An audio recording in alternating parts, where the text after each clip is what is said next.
출애굽기 19장 1절에서 13절 말씀. 이스라엘 자손이 애굽 땅을 떠난 지 3개월이 되던 날, 그들이 시내 광야에 이르니라. 그들이 르비딤을 떠나 시내 광야로 이르러 그 광야에 장막을 치되 이스라엘이 거기 산 앞에 장막을 치니라.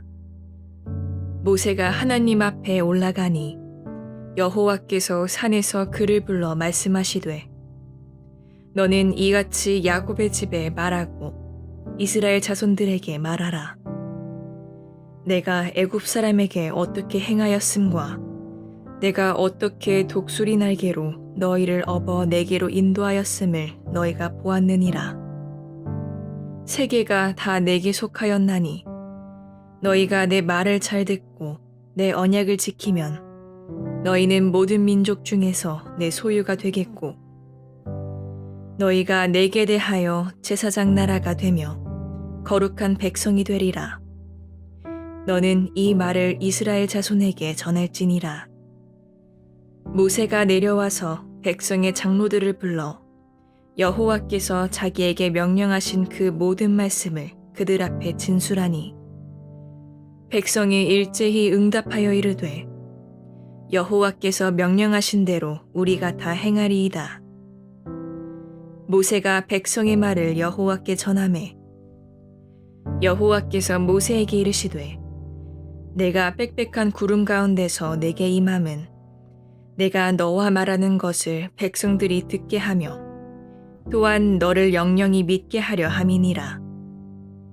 모세가 백성의 말을 여호와께 아뢰었으므로 여호와께서 모세에게 이르시되 너는 백성에게로 가서 오늘과 내일 그들을 성결하게 하며 그들에게 옷을 빨게 하고 준비하게 하여 셋째 날을 기다리게 하라. 이는 셋째 날에 나 여호와가 온 백성의 목전에서 시내 산에 강림할 것임이니 너는 백성을 위하여 주위의 경계를 정하고 이르기를 너희는 삼가 산에 오르거나 그 경계를 침범하지 말지니 산을 침범하는 자는 반드시 죽임을 당할 것이라. 그런 자에게는 손을 대지 말고 돌로 쳐 죽이거나 화살로 쏘아 죽여야 하리니 짐승이나 사람을 막론하고 살아남지 못하리라 하고 나팔을 길게 불거든 산 앞에 이를 것이니라 하라. 샬롬. 오늘도 하나님의 말씀으로 하루를 시작하신 여러분들에게 하나님 은혜와 평강이 충만하게 넘치시기를 간절히 축복합니다. 2025년 6월 30일 월요일 또 6월의 마지막 날 우리 출애굽기 19장 1절에서 13절 말씀 가지고 자격 없는 자들에게 주신 은혜라는 제목으로 함께 말씀 나누도록 하겠습니다. 현대 사회학자들이 연구한 이 선물의 역설이라는 개념이 있습니다. 진정한 선물은 받는 자의 자격이나 조건과 무관하게 주는 자의 일방적인 사랑에서 나온다라는 것입니다. 오히려 자격이 있다고 생각하는 순간 그것은 선물이 아니라 대가나 보상이 된다라는 얘기죠. 오늘 우리가 살펴볼 이 출애굽기 19장은 하나님께서 이스라엘 백성들과 언약을 맺으시는 장면이에요. 하지만 여기서 우리가 주목해야 될 것은 이 언약이 그들의 자격이나 조건 때문이 아니라 전적으로 하나님의 일방적인 은혜에서 시작된다라는 사실입니다. 과연 우리는 하나님의 언약을 받을 자격이 있을까? 그리고 이 언약이 우리에게 어떤 의미인지를 우리가 이 시간 함께 나누기를 원합니다. 본문 말씀 통해서 우리가 첫 번째로 기억할 것은 하나님께서 자격 없는 자를 불러주셨다라는 것입니다. 본문 4절 말씀, 내가 애굽 사람에게 어떻게 행하였음과 내가 어떻게 독수리 날개로 너희를 업어 내게로 인도하였음을 너희가 보았느니라. 아멘. 하나님께서 이스라엘 백성들에게 먼저 너희가 나를 선택한 것이 아니라 내가 너희를 구원했다 이렇게 선언하시고 말씀하시죠. 이는 자격 조건이 아니라 은혜에 기반한 초대입니다. 또한 독수리 날개로 업었다는 표현은 완전한 보호와 인도를 상징하는 거예요. 하나님께서 구원하실 때 우리의 능력이나 공로를 요구하지 않으신다는 겁니다. 그저 우리를 사랑하셨고 은혜로 부르셨어요. 이것이 바로 복음의 첫 번째 진리입니다. 우리는 자격이 없음에도 불구하고 부르심을 받았다라는 것을 기억해야 됩니다. 계속해서 5절과 6절 상반절 읽어드리겠습니다. 세계가 다 내게 속하였나니 너희가 내 말을 잘 듣고 내 언약을 지키면 너희는 모든 민족 중에서 내 소유가 되겠고 너희가 내게 대하여 제사장 나라가 되며 거룩한 백성이 되리라. 아멘. 하나님께서 약속을 주신 시점이 있어요. 이스라엘 백성들이 지금 이집트 애굽에서 나온 지 3개월 정도 된 시점입니다. 그들은 아직 가나안 땅에 도착하지 못했고 광야에서 하나님께 원망과 불평을 쏟아낸 바로 그 백성들이에요. 불과 한 달 전에 그들은 물이 없다고 하나님을 원망했고 음식이 없다고 이집트로 돌아가고 싶다고 했던 사람들입니다. 그런데 하나님은 그들의 과거나 현재 상태를 보시고 언약을 주시는 게 아니에요. 이렇듯 하나님의 언약은 자격 없는 자에게 주어진 선물입니다. 그리고 그 언약이 우리의 신실함이 아니라 하나님의 신실하심에 기초한다라는 거예요. 그렇기 때문에 이 초대는 실패하지 않고 하나님의 은혜는 끝나질 않습니다. 팀 켈러 목사님은 이렇게 말했습니다. 하나님의 언약은 우리가 좋은 사람이어서 주시는 것이 아니라 하나님이 좋은 분이시기 때문에 주시는 것이다. 이 말씀 참 임팩트 있는 말씀인데 꼭 기억하시기를 축복합니다.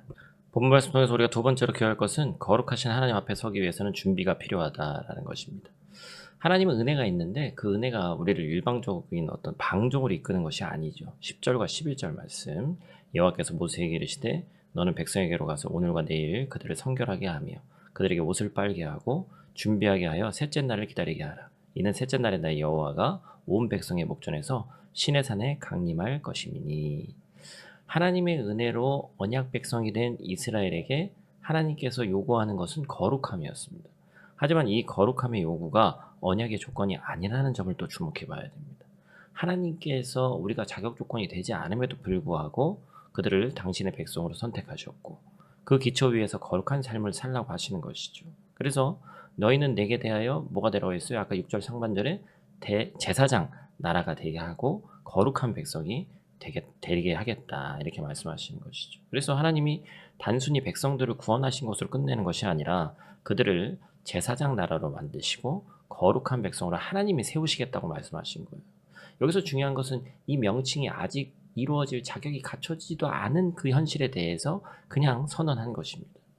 이 선언은 조건 없는 복음의 부르심에 오는 책임이에요. 그래서 하나님은 그들이 산 앞에 나오기 전에 자기를 성결하게 하라 이렇게 명령하십니다. 이틀 동안 몸을 씻고 정결하게 하고 준비하라고 얘기를 하시는 거예요. 왜 그렇죠? 하나님의 임재는 절대로 가볍지 않기 때문에 그렇습니다. 시내 산에 임하신 하나님이 불과 구름과 나팔 소리 가운데 강림하셨어요. 아무나 가까이 갈 수 없습니다. 정결함 없이 산을 오르는 자는 죽임을 당한다 이렇게 말씀하십니다. 이는 단지 율법적인 규칙이 아니라 하나님의 거룩하심을 드러내는 방식이죠. 복음은 누구나 하나님 앞에 나올 수 있다는 초대이지만 동시에 함부로 나올 수는 없다라는 경외감을 요구합니다. 신실하신 하나님의 언약에 응답하기 위해서 우리도 신실한 삶, 회개의 삶을 살아야 되는 이유예요. 여기서 성결하게 하고 옷을 빨라라는 명령은 단순히 외적인 정결함만을 의미하는 것이 아니라는 것도 우리가 잘 알고 있죠. 이것은 거룩하신 하나님 앞에 나아가는 자세와 마음가짐을 의미합니다. 많은 사람들이 요즘에는 이제 우리가 주일 예배 드리고 또 각종 예배들이 있는데 그 예배에 나아갈 때 너무나도 참 가벼운 마음으로 오는 경향이 있습니다. 예전처럼 어떤 성예나 또 그런 것을 많이 따지는 것은 아니지만 기본적인 마음은 하나님의 거룩하신 하나님 앞에 나아가는 자세와 마음가짐이 있어야 되죠. 그래서 오늘 본문도 12절 13절 말씀 보면 백성들에게 경계를 정하고 산에 오르거나 그 끝에 닿지 말라고 하십니다. 이는 하나님의 거룩함에 대한 경외심을 가르치는 거예요. 이것이 바로 복음의 역설입니다. 우리는 자격 없이 은혜로 구원을 받았지만 그 은혜가 우리를 거룩한 삶으로 이끈다라는 거예요. 그래서 로마서는 우리가 나중에 한번 또 깊이 나눌 기회가 있을 텐데 로마서에서 6장에서 바울이 뭐라고 얘기합니까? 은혜를 더하게 하려고 죄에 거하겠느냐? 그럴 수는 없다. 우리가 죄에 대해서 죽은 우리가 어찌 그 가운데 사냐? 그러니까 중요한 건 뭐예요? 은혜가 먼저죠. 그런데 죄 가운데 있는 우리가 그 은혜로 말미암아 거룩한 삶을 살게 되는 것입니다. 그렇죠? 근데 현대 많은 크리스찬들이 이 균형을 잃어버리는 거예요. 어떤 이들은 하나님의 은혜를 강조하다가 거룩한 삶의 중요성을 놓치니까 막 이단의 논리도 성립이 되고 무슨 일이든 해도 아무 상관없다. 나는 죄가 없다. 이런 얘기를 하기도 되고 그죠? 우리가 매일 회개하면서 살아야 되는 이유도 바로 여기에 있습니다. 이단들은 얘기합니다. 회개할 필요가 없다는 거예요. 이미 하나님 자녀 됐는데. 그런데 우리는 여전히 육신을 가지고 있죠. 의롭다함을 받았지만 내가 의로운 것이 아니라 의롭다함을 받은 거예요. 동시에 거룩해져 가는 과정 중에 있습니다. 주님 나라 가는 그날까지 우리는 성장하는 거예요. 우리의 죄가 우리의 구원을 취소시키지는 않지만 하나님과의 친밀한 교제를 방해하는 거예요. 그래서 우리는 날마다 십자가 앞에 나아가서 우리의 죄를 고백해야 되고 하나님께 용서를 구해야 한다라는 것이죠. 시내산에서 하나님이 이스라엘과 맺으신 언약은 오늘 우리에게도 동일하게 적용이 됩니다. 하나님은 우리가 자격이 있어서가 아니라 하나님의 크신 사랑 때문에 우리를 선택하셨다. 순서가 중요합니다.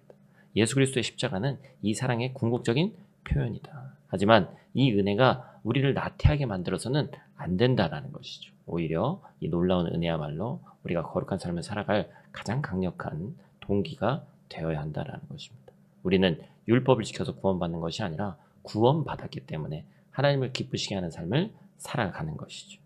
오늘 우리에게 던지시는 세 가지 질문이 결론적으로 있습니다. 첫째, 나는 정말로 하나님의 은혜로 구원받았다는 사실을 마음 깊이 믿고 있는가? 즉, 아직도 내 행위나 자격에 의존하려는 마음이 없는가? 둘째, 하나님의 신실하신 언약을 믿고 나도 신실한 삶을 살아가고 있는가? 즉, 하나님이 나에게 주신 약속들을 진정으로 믿고 그에 합당한 삶을 살고 있는가? 셋째, 거룩하신 하나님 앞에서 나의 죄를 날마다 회개하며 살고 있는가? 즉, 은혜를 값싸게 여기지 않고 날마다 십자가 앞에 나아가고 있는가를 돌아봐야 됩니다. 하나님은 오늘도 우리에게 말씀하십니다. 너희는 내게 대하여 제사장 나라가 되며 거룩한 백성이 될 것이다. 이것이 명령이기도 하지만 또한 약속입니다. 하나님께서 우리를 그런 백성으로 빚으시고 있다는 거예요. 자격 없는 우리에게 언약을 주신 하나님께 감사하고 그 은혜에 보답하는 거룩한 삶을 살아가기를 결단하시기를 간절히 축복합니다. 오늘 6월의 이 마지막 말씀은 오늘 하루의 말씀이기도 하지만 또 지난 6개월 또 길게는 작년 9월부터 또 우리가 근 10개월간 말씀 묵상 나눴는데 1년에 7, 8월 두 달만 방학 기간에 아침 예배를 쉽니다. 제가 중간에 또 세미나도 있고 또 7월, 8월 또 한 번씩 이렇게 또 가야 되는 세미나 수련회도 있고요.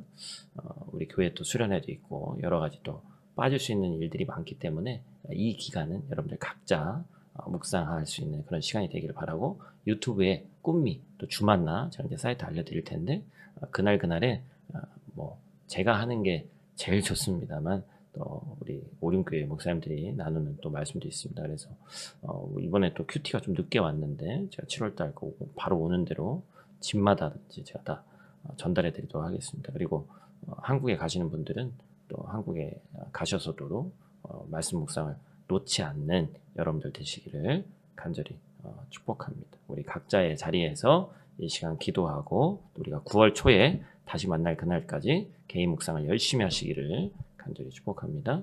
기도하고 마치겠습니다.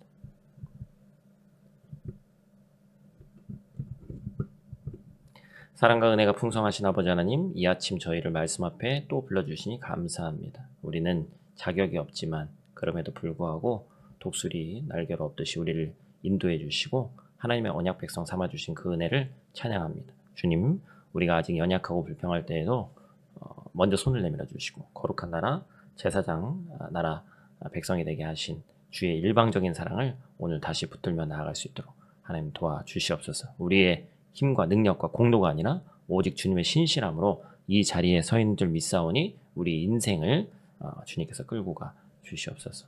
여름방학 기간을 맞아 또 오랜 기간 한국과 또 다른 지역으로 출타하는 지체들이 있습니다. 머무는 곳마다 주님의 보호하심이 함께하게 하시고 주님마다 드려지는 예배의 자리를 소중히 여기고 어디에 있든지 또 본교회 우리 교회 온라인 예배에도 참석하고 또한 한국에서 각자 모교회 또 방문했을 때 한량없는 은혜로 또 성령의 채우심이 있는 귀하고 복된 예배 자리를 낼 수 있도록 하나님 도와주셔서 어디를 가든지 그리스도로서의 정체성을 지켜낼 수 있도록 또한 성령께서 그 마음들을 붙들어 주시옵소서.